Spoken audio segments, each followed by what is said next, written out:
Hey everybody, Steve Andrews here from CKK Industries, home of knife kits and holster smith. Today we are going to be building a one-piece inside the waistband, commonly known as a fold over or a taco holster, with a flush mount clip, and we are going to be adding a mod wing today. So this will work exactly like building a regular inside the waistband holster that you use a flush mount clip for.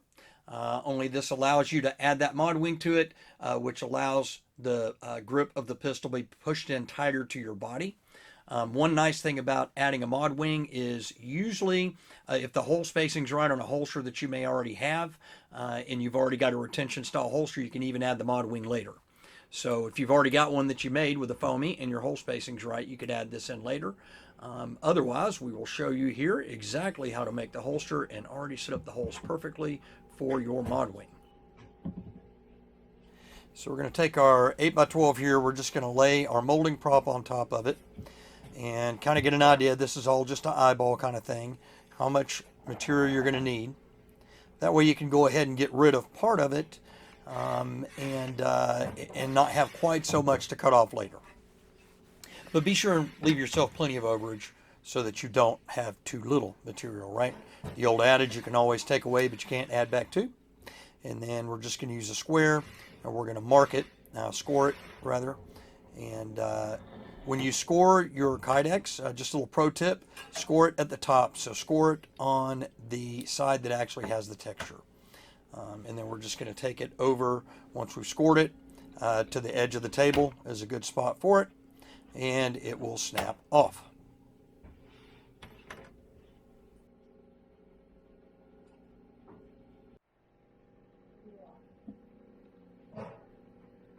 Now you see kind of an idea of what it's going to lay like inside the holster. The next thing we're going to do is we're going to prep it for our template. That is a foamy or a flush mount template.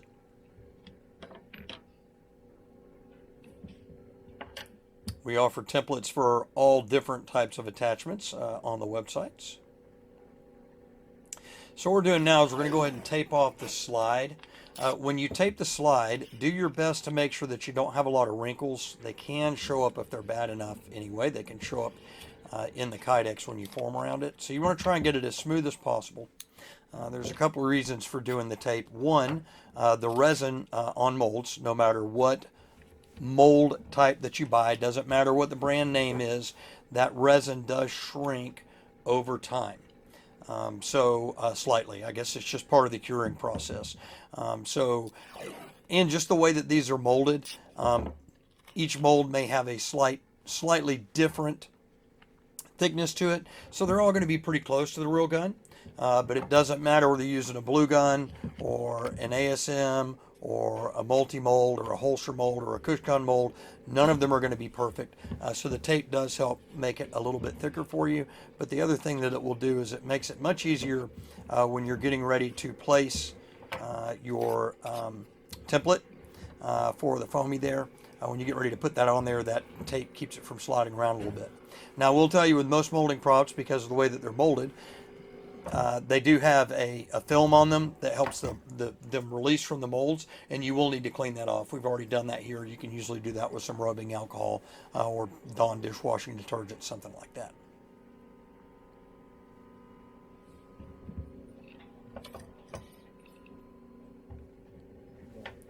So once you determine the rough angle that you want, all you've got to do is tape everything together, and that will hold your template on. Now for this example, we're just taping it on. If you were going to be making, say, I don't know, 30, 40, 50, 100 holsters, you were constantly making holsters for this model with this style of attachment, you would probably go ahead and glue that on there. You would have an extra molding prop and an extra template just for that particular thing. In this case, we're assuming that you're going to be using this template on many different molds, so we're just taping it on there. Now, while we're heating the KYDEX, we're using a toaster oven. You can use a t-shirt press, whatever you prefer. This is a retention plate that we're holding up on here. Some people tape those on as well. In this case, because we're using a taco press, we don't really need to tape it on, as you'll see in a moment. But what that's going to do is that's going to give you that space as it folds over, which is where we're going to end up putting our EPDM washers later. So you can measure temperature on your KYDEX if you want. Some people are really finicky about it. But basically, if it is floppy, that's the technical term that I use. If it is sufficiently floppy, then it's going to be fine. So then we're just going to put this in our taco press. We're going to put our retention plate, push down pretty hard, and then we're going to squeeze it together.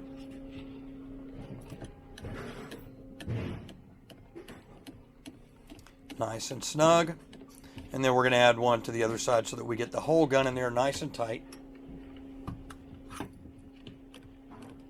And then give it some time for everything to cool down. That's going to depend on the foam that you're using. If you've done a lot of props and you haven't let the foam cool down very much, maybe it might take a little bit longer. But usually, 5-10 minutes or so will be more than enough.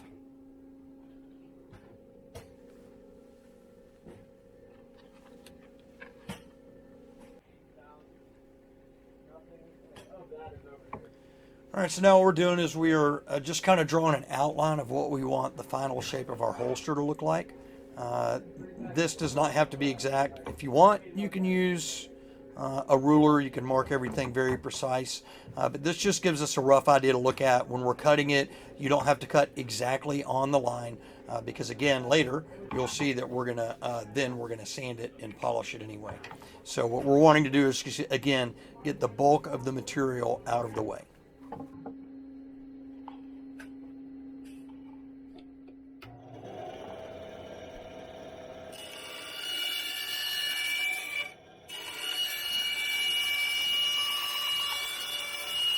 When you're doing this, always be sure and wear proper protective equipment like eye protection and ear protection.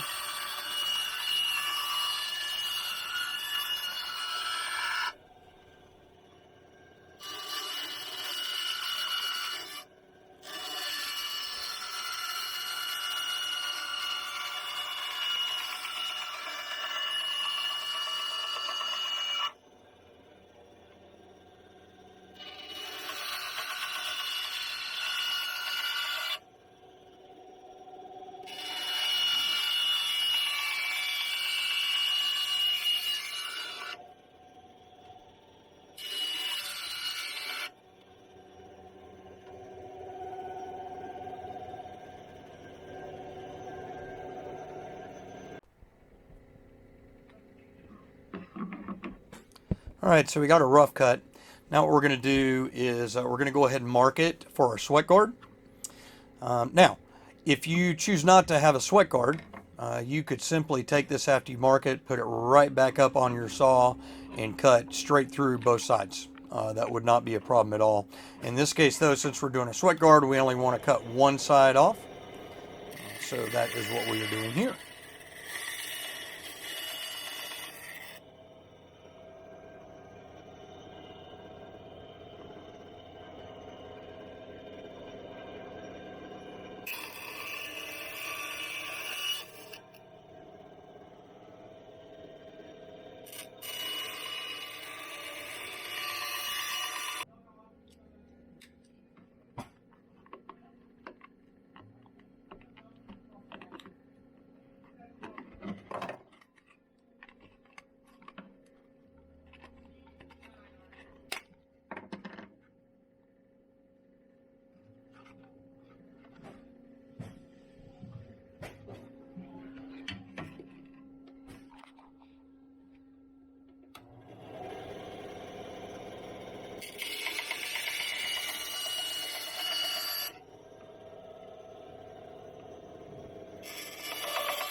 Okay, so now what we're doing is we're going to smooth out the edges, take off a little bit more material, get it to the shape that we want.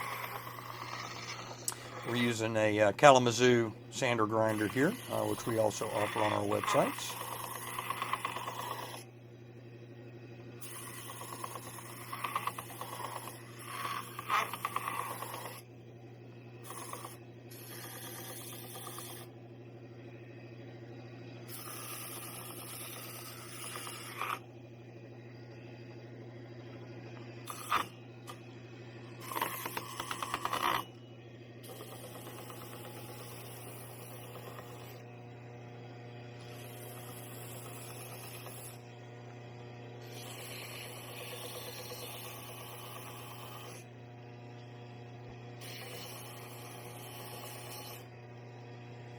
All we're doing with our molding prop here is kind of getting an idea if we're getting close to the final size and shape that we want.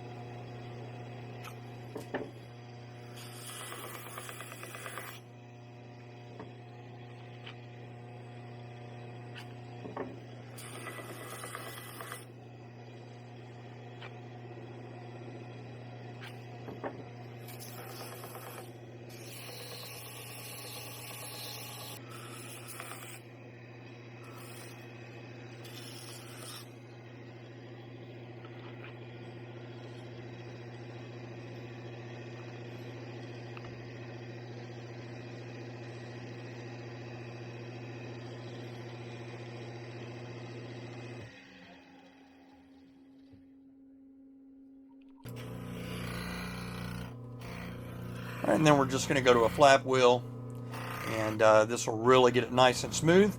And if you use an 800 grit and you're gentle with it, you can even get some polish out of it.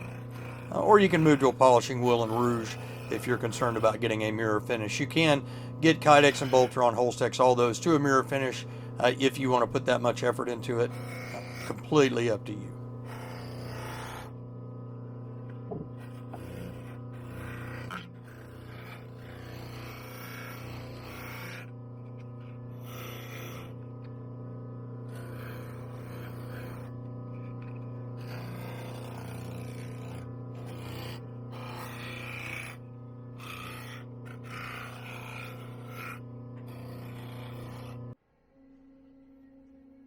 So we just put marks on the holster so that we know where we're going to drill our holes for our retention. We also did it where we had that plate. You don't really have to put those on there because you're going to have dimples. Whenever you use one of those templates, it does create a dimple where you're going to drill at, but that's hard to see those dimples when we film, so we just threw a couple of dots there with a Sharpie as well. Now, for these first two holes, we went ahead and put our molding prop in. Not absolutely necessary, but you do want some kind of space in there because you want to keep the two sides of the KYDEX apart. Otherwise, when you drill, they press together as you're trying to drill through, and then when they come apart, the holes aren't lined up properly. Use whatever kind of scrap you want. We just had some HDPE laying around, so we used that. And of course, take your prop out before you drill the actual holes for your flush mount clip.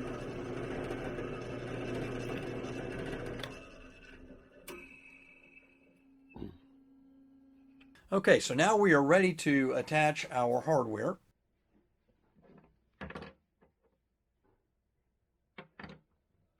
We've cleaned out the inside of the holster and everything.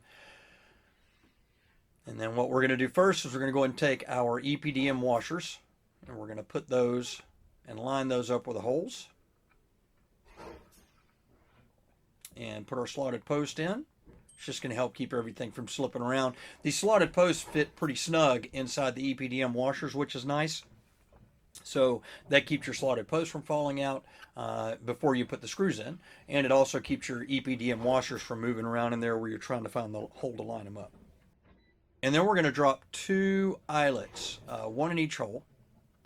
And the reason that we put that eyelet in there is because the holes are slightly bigger than the slotted posts. The slotted posts are designed to fit inside of an eyelet.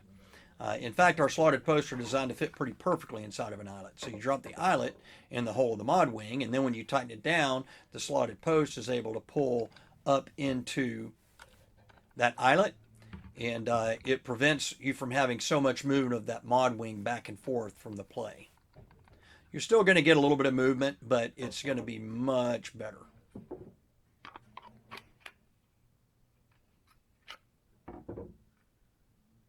And then now we're going to go ahead and add our foamy. As I said before, if you had a flush mount clip holster like this and had the hole spacing right, all you would do is take your screws out and add your mod wing and put the screws back in. And that would be all that it took.